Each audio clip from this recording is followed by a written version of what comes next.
Lintas Banua sepekan kembali ke hadapan Anda. Berdasarkan data Dinas Sosial Banjarmasin, penerima bantuan sosial di wilayah ini naik menjadi 70.000 kepala keluarga. Sementara itu bertambahnya penerima bantuan sosial dari pemerintah bukan lantaran bertambahnya warga miskin, akan tetapi karena adanya penggabungan data penerima bantuan sosial dan ekonomi.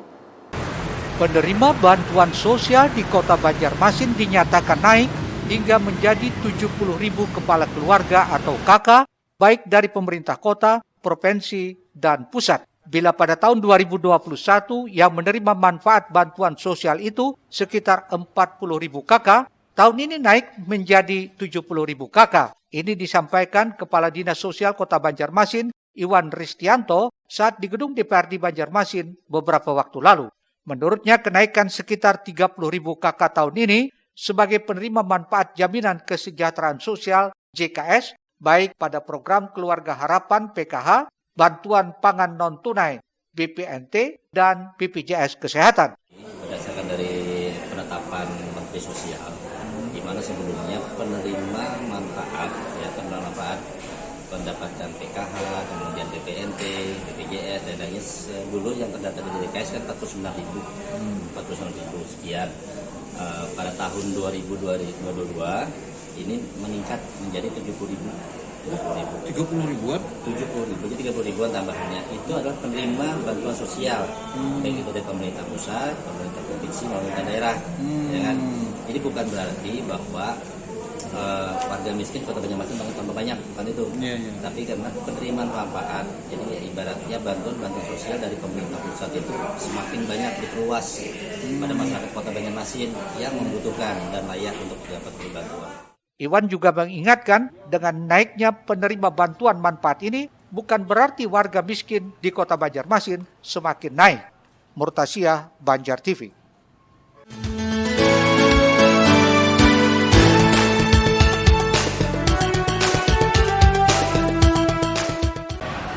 Menurut Kepala Dinas Sosial Kota Banjarmasin, Iwan Ristianto, sejumlah data bantuan pemerintah pusat dari berbagai kementerian untuk masyarakat Kota Banjarmasin, baik sosial maupun ekonomi, itu menjadi satu data. Penggabungan data tersebut sebagai disebut penerima manfaat sosial.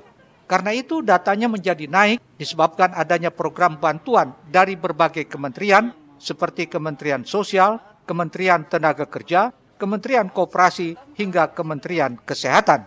Lebih jauh, Iwan menyebut semua bantuan sosial ataupun ekonomi yang bersumber dari APBD Kota, APBD Provinsi, dan APBN kini satu data tertuang di dalam data terpadu kesejahteraan sosial DTKS.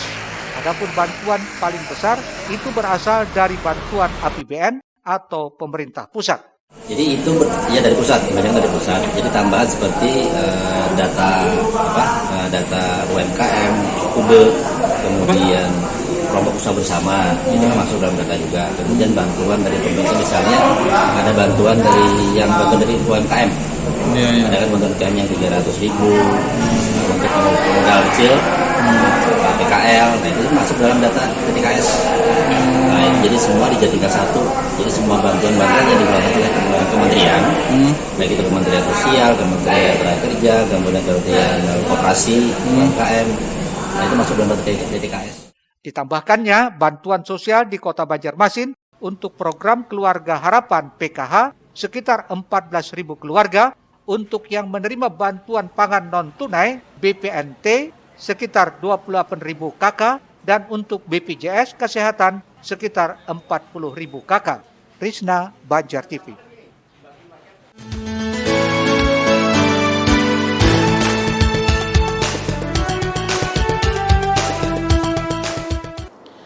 Pemirsa Banjar TV, Bupati Balangan Abdul Hadi menyerahkan bantuan 200 lemari pendingin kepada pelaku UMKM untuk digunakan dalam upaya memacu pertumbuhan ekonomi di daerah. Harapannya fasilitas tersebut bisa dimanfaatkan dan jangan sampai dipindah tangankan atau diperjualbelikan. Guna mendukung pelaku UMKM di Bumi Sanggam, pemerintah Kabupaten Balangan menyerahkan bantuan 200 lemari pendingin atau showcase di halaman kantor Bupati Balangan belum lama tadi. Bantuan yang diserahkan itu untuk 8 kecamatan dalam upaya memacu pertumbuhan ekonomi di Banua Sanggam guna pemulihan ekonomi di masa pandemi COVID-19. Bantuan diserahkan langsung Bupati Balangan Abdul Hadi didampingi Wakil Bupati beserta jajaran. Ini menjadi salah satu prioritas pembangunan masyarakat dari sektor UMKM supaya masyarakat selalu berbelanja di daerahnya dalam rangka meningkatkan roda perekonomian daerah. Sasaran atau kriteria penerima lemari pendingin tersebut untuk sektor makanan dan minuman serta toko kelontong dan usaha lainnya yang sudah memiliki usaha aktif atau tempat usaha berupa toko, warung, ataupun kios. Abdul Hadi berharap fasilitas tersebut bisa dimanfaatkan sebaik mungkin, jangan sampai dipindah tangankan atau diperjualbelikan. Mungkin untuk pembinaannya nanti seperti apa, Pak? Itu nanti kita programkan di bawah Dinas Tindak UMKM Kabupaten Balangan. Bentuk pengawasan yang dilakukan ada nggak? Nanti Dinas nanti akan melakukan pengawasan terhadap showcase yang kita bagi. Harapan kita ini benar-benar dimanfaatkan dan jangan sampai dipindah tangankan. Otomatis awet gimana ada yang sampai rusak. Jadi Bang Didi sangat berterima kasih banget sama Bupati Balangan yang telah membantu usaha kami UMKM. Untuk di wilayah Pian Hilir Pasar, kira-kira ada berapa warga Pian yang menerima bantuan hari ini? Untuk menerima bantuan hari ini cuma satu desa.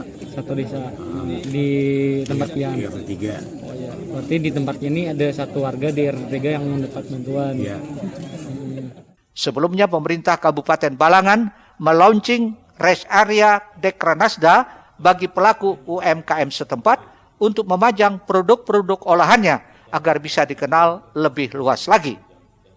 Dari Balangan, Muhammad Yasir untuk Banjar TV.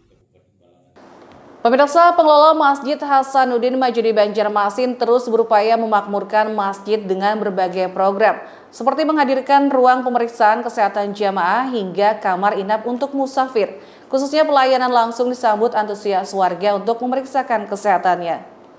Sama-sama dengan mengucapkan basmalah. Bismillahirrahmanirrahim. Pada hari ini ulun resmikan Wali Kota Banjarmasin meresmikan hadirnya Balai Kesehatan, Kamar Singgah Musafir, Taman Pendidikan Al-Quran, dan mobil ambulans Al-Fat sebagai pelayanan terbaru di Masjid Hasanuddin Majidi di kawasan Kayu Tangi belum lama tadi. Pelayanan ini disambut antusias warga yang langsung ramai memanfaatkannya, seperti memeriksakan kesehatan bersama dokter umum yang tersedia. Turut dibuka kamar singgah musafir yang fasilitasnya mirip standar penginapan. Pak Iban, hotel kami melihat di sini kan daerah yang sangat strategis ya, orang ke Palangkaraya. Biasanya kan ini kan ada taksi, mereka itu mau pulang ke Kapuas, ke Kalting, tapi alat transportasinya tidak ada saat itu, gitu kan, sehingga mereka pada kadang-kadang tidur di depan sini. Nah, melihat itulah kemarin ada bayi juga dibawa oleh ibu-ibu. Nah, sehingga kami memikirkan untuk bagaimana supaya bisa menampung sementara tadi beliau tidak punya alat transportasi ke sana. Nah, hadir pula ambulans baru bermerek mobil mewah yakni Al-Fat yang bahkan bisa dimanfaatkan gratis bagi jamaah yang kurang mampu. Pada kesempatan itu, rombongan Wali Kota Banjarmasin turut meninjau gedung baru di bagian belakang masjid. Fasilitas ini digunakan untuk TK-TPA BKPRMI Hasanuddin Majidi yang resmi mendapatkan nomor unit 276 sebagai bentuk pelayanan pengelola masjid di bidang pendidikan. Masjid ini bisa menjadi masjid percontohan, ya, karena tidak banyak masjid yang lengkap, baik dari aspek idarahnya, manajemen masjidnya bagus, kemudian juga kemakmuran masjidnya, imarahnya, dan juga riayahnya. Jadi 3 kriteria itu untuk masjid percontohan di Indonesia yang harus dilengkapi, dan ulun lihat Hasanuddin Majidi memiliki kesemuanya dan mudah-mudahan bisa ditingkatkan lagi. Terima kasih kepada ketua ya, dan juga pengurus yang sudah memanage masjid ini dengan baik. Semua fasilitas ini disediakan pihak pengelola masjid untuk makin memberikan pelayanan terbaik kepada jamaah yang diharapkan bisa terus memakmurkan tempat ibadah tersebut. Program-program ini sebenarnya 30 tahun yang lalu pertama kali saya memegang, saya diberikan amanah kepercayaan untuk mengurusin ini masjid ya. Sudah saya sampaikan di hadapan jamaah saat itu salat Idul Fitri. Saya sampaikan program kita untuk memakmurkan masjid ini di bidang pendidikan, di bidang kesehatan, di bidang jasa. Jasa ini kan ada jasa berupa keuangan, jasa-jasa penanganan jenazah dan sebagainya. Nah, jadi hal-hal itulah yang kita upayakan bagaimana bisa melayani masyarakat ini semaksimal mungkin gitu. Karena bagian dari tugas kita bagaimana bisa masyarakat ini merasa terayumi. Ahmad Makpur, Banjar TV.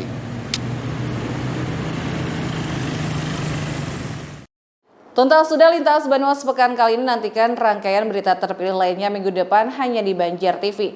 Akhir kata saya Murtasia dan yang bertugas hari ini undur diri dari hadapan Anda. Selamat menikmati hari libur Anda. Wassalamualaikum warahmatullahi wabarakatuh.